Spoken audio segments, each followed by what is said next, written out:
ఈ అన్నం ఏంది ఎట్లుంది? కోట బియ్యం వండారుగా.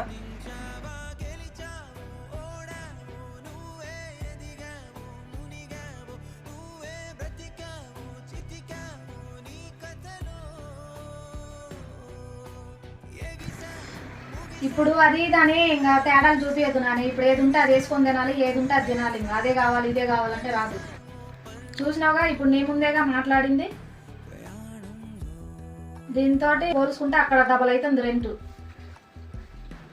అన్నీ అర్థం చేసుకొని అడ్జస్ట్ అయ్యి ఉండటమే ఇంకా.